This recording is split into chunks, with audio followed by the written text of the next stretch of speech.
Well, hello, folks. Welcome back if you're watching. We're going to go over some more. Another weekend, lovely weekend.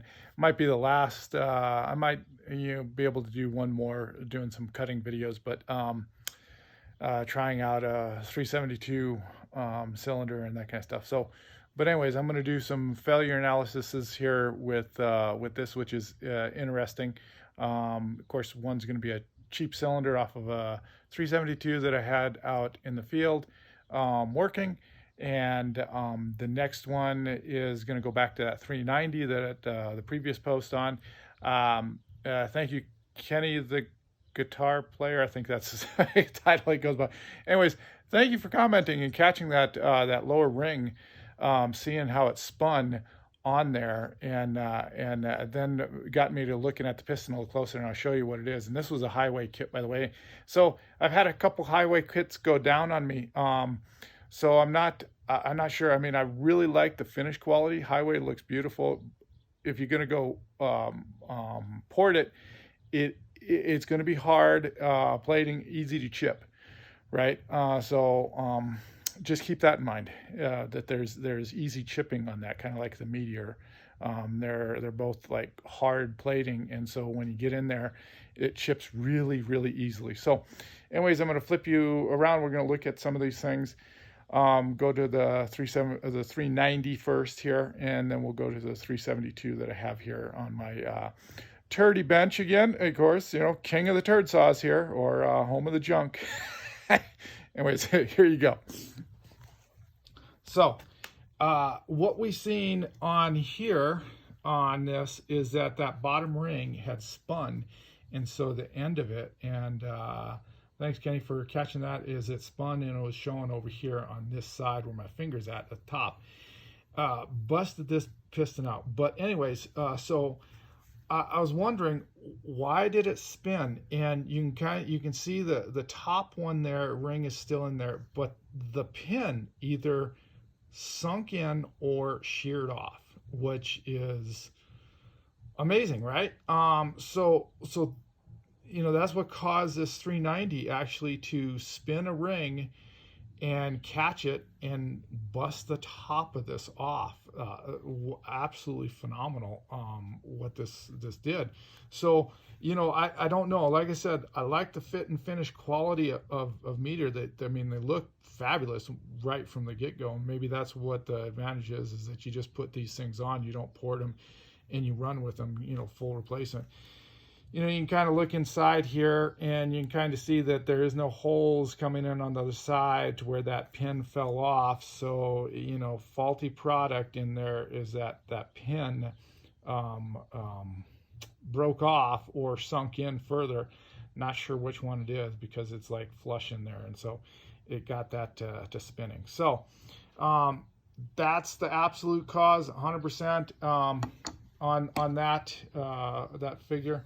So I had a really thin paper base gasket on here, looking at it, and I don't know if this cylinder is salvageable or not, and the reason being is when you look in there, there's a fair amount of flaking, and I'm not worried about the bottom, if you turn it upside down, but that top one, as you can kind of see, that top edge has got some plating missing. That's pretty decent in there. So I'm gonna have to scrap this one here. It's too bad it was a strong running saw, so the gentleman that was running it, he really was impressed with it. So anyways, I got another one in his hands that he's running and breaking in for me. So anyways, I'm happy that that's going on. But yeah, those are the fits I have. So on to a 372 now. This one was not revving out. Thought I found some issues.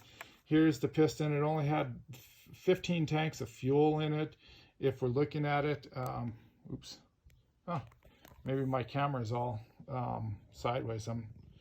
Thought it would spin, but I guess not. So anyways, you guys, I might be crooked in this video, so I'm not sure. So anyways, here we are, is looking at this one. You can kind of see it's actually not too bad. There is wearing down here for 15 tanks. It's not bad. Swish pattern's okay. There's the exhaust side. This was a cheap cylinder. on an, like basically an aftermarket parts throw together. And then that's kind of where we're looking at with this. So if you look at the cylinder, the intake side is kind of amazing that the plating, it doesn't show it on the piston, but the plating in here is rather rough and vertical lines and gravelly, and I can feel that. So this was just, you know, spraying it out and wiping it and then looking at there, and then you can kind of see a little bit on the exhaust side. So right here, you know, I don't know 100% on what this one is. Maybe it's the ring that was hard enough to score it up. I did notice that this bottom ring here was pretty much almost fully showing in the intake, and so and I didn't raise that intake really. I just roughed it up when I put this one together. It looks like I did, but I really didn't do much to like raising it. So just, you know, kind of roughing it up. So anyways, that's something to watch for on these things when you put these really cheap cylinders together. And this is a no name. I don't even think this is Highway. This, like I said, it was like no brand. Going cheapskate here, but anyways, yeah, the ring pooching through could have caused, I'm suspecting, that roughness along the cylinder there and vertical lines there. So anyways, yeah, some failure analysis is here. It's kind of like this is the interesting part of this, is figuring out what makes a saw go wrong, and in that aspects of it, you know, you got these failures here that blew the piston right apart. Very unfortunate. At least I can say with confidence, you know, as a new builder or one that's putting it together, is that my work didn't necessarily fail me.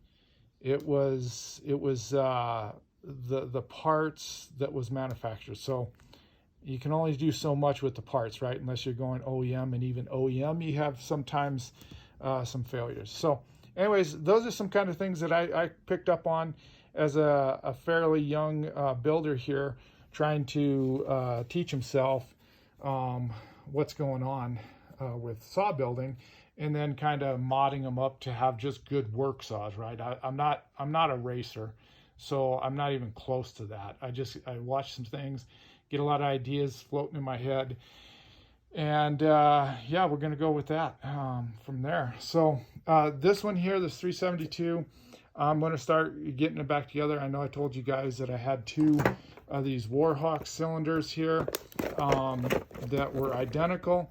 Got them on sale again, like 30 bucks, right? Cheap stuff, right? So I'm not expecting a lot. I'm doing experimenting here. So I got two boxes right there, and so I'm going to be putting two saws together. Be putting this one, since the lower end is beautiful and clean, and I'm going to put this one together, and then also try to identically do as much as I can. These ones actually are really rough looking, small transfers, rough casting. So these are going to take some work. I'm going to try to do identical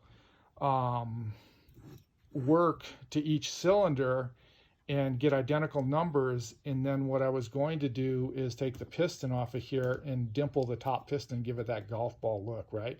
And so I read that, like I said, I mentioned this, you know, quite a few videos back, that the dimpling of the top and seeing if it actually works or not. I know that I run it out there on some media pages and that kind of stuff, and people kind of think I'm a little crazy and nuts. I also attached the article that I read. Of course, yes, they're referring to diesel motors, but also the company that was there, Speed of Air, also made sure that they said that their thoughts were that it could go across all combustion motors, and with a piston that would actually increase it. So I know that dimpling a top of a piston per se, you may lose some combustion area, but they were saying that it kind of maybe changes some of the combustion itself, and actually provide some cleaner burning stuff, which is interesting. So scientific stuff way beyond my head. It's an idea, cheap cylinder, might as well run with it, right? I mean, heck, if I'm going to blow up saws anyways, I might as well try something that's a little bit unique out there. So, and then if I can help others out that it works, then so be it.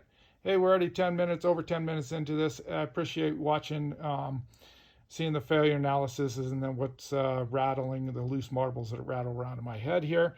Again, appreciate the watching, support, and I haven't even promoted, but like whatever, do whatever you feel like it.